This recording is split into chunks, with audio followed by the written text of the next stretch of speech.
पल पल न्यूज के न्यूज रूम से मैं हूं आपके साथ नदीम अकरम। म्यांमार की सेना ने अपनी सरकार का तख्ता पलट कर दिया और सरकार का तख्ता पलट करने के बाद अपने गिरफ्त में पूरे म्यांमार को ले लिया और म्यांमार को गिरफ्त में लेने के बाद देश की सबसे बड़ी नेता आंग सान सू की और राष्ट्रपति समेत तमाम राजनेताओं पर शिकंजा कस लिया।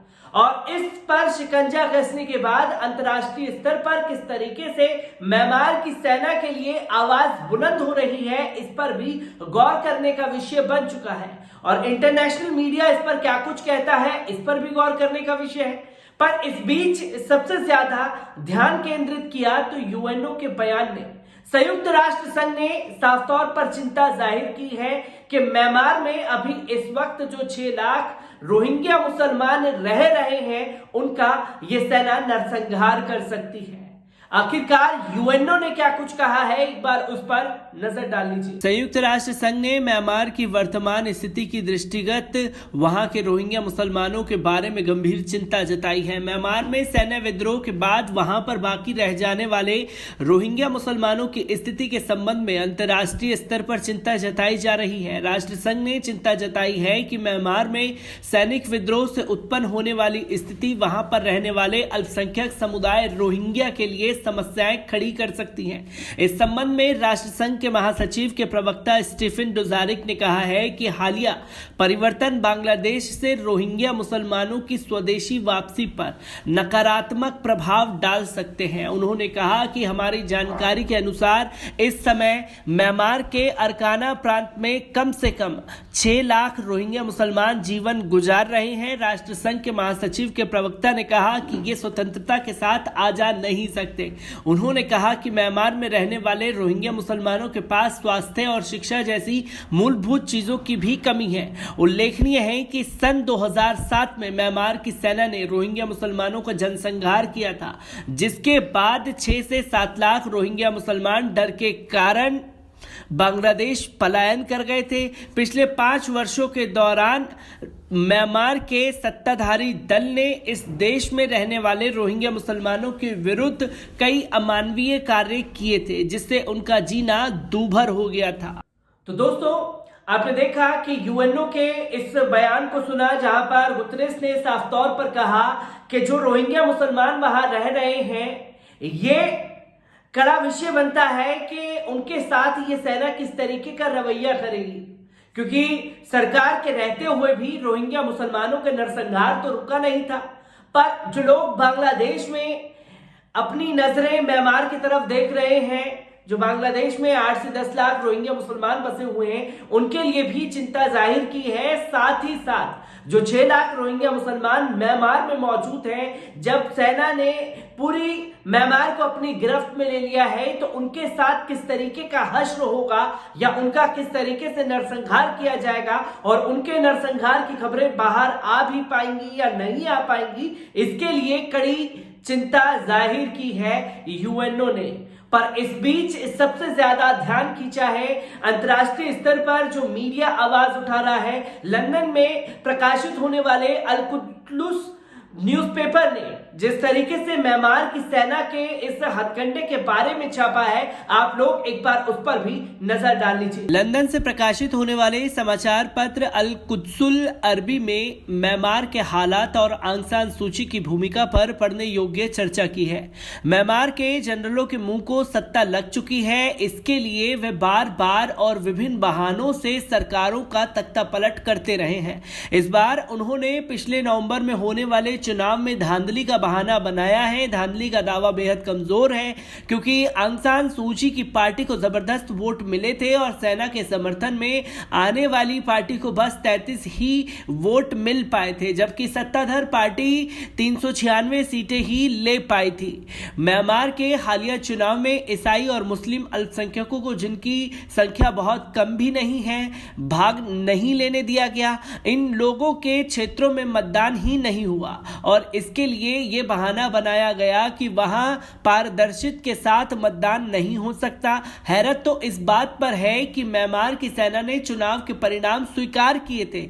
इस बार बगावत के लिए भी म्यांमार की सेना ने पुराने हथकंडे ही अपनाए हैं, जिसने इस देश पर लंबे समय तक राज किया है। सन 1948 में अंग्रेजों से स्वतंत्रता के बाद से ही इस देश में सेना सत्ता में रही। फिर सन 1962 में भी अचानक ही निर्वाचित सरकार का तख्ता पलट दिया गया।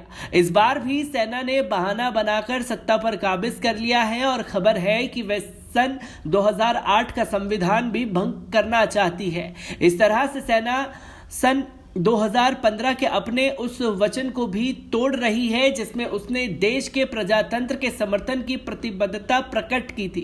म्यांमार में प्रजातंत्र के लिए संघर्ष में सबसे बड़ा नाम आंग सान सूची का है। अपने देश में प्रजातंत्र के लिए शांतिपूर्ण और लंबे संघर्ष के लिए उन्हें नोबेल इनाम भी दिया गया है। वे पूरी दुनिया में लोकप्रिय हो गई, लेकिन सत्ता के लिए जब वे सेना के साथ खड़ी हो गई तो इस देश के बेहद पीड़ित रोहिंग्या मुसलमानों और अल्पसंख्यकों के जनसंहार और उन पर अत्याचार पर शांति का नोबेल इनाम लिए चुप रही। इस पर पूरी दुनिया ने उनकी कड़ी आलोचना की गई और यहां तक कि कई संगठनों ने यह भी मांग की कि नोबेल इनाम भी उनसे वापस लिया जाए।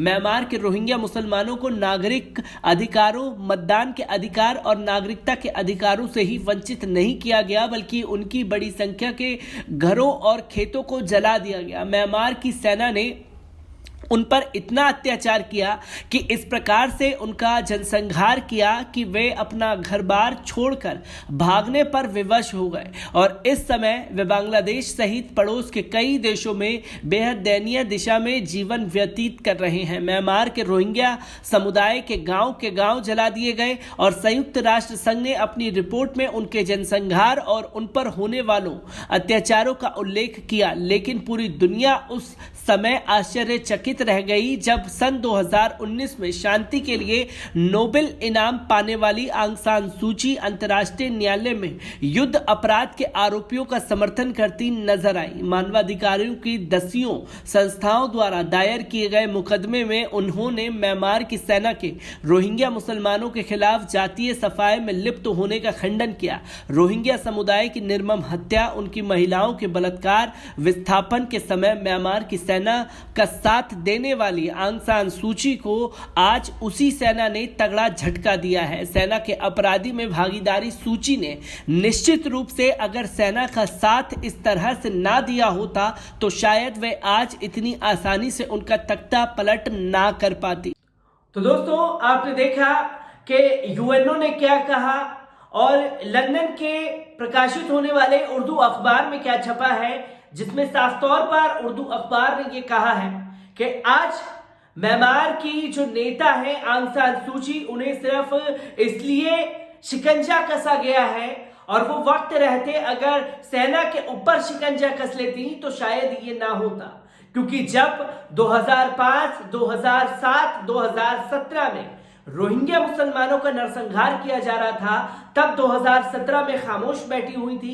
मौका था आंग सान सूची को के सेना के पर कुतर करके वो अपने आप को होल्ड कर सके, पर अब जब खुद ही जुल्म के ऊपर चुप्पी साधे बैठी रही और अब जो जुल्म आंग सान सूची भी सेना की शिकार हुई है, तो इस पर अंतर्राष्ट्रीय स्तर पर आवाज भी उठ रही है। पर सबसे बड़ा विषय है 6 लाख रोहिंग्या मुसलमानों का, जिसके साथ सेना कभी भी कुछ भी कर सकती है। तो अब जब सरकार थी तब रोका नहीं गया, अब तो सरकार नहीं है, तब एक ये बड़ा खतरा रोहिंग्या मुसलमानों के ऊपर मंडरा रहा है और म्यांमार से आ रही हर एक अपडेट आप लोगों के साथ साझा करता रहूंगा। दीजिए इजाजत, शुक्रिया।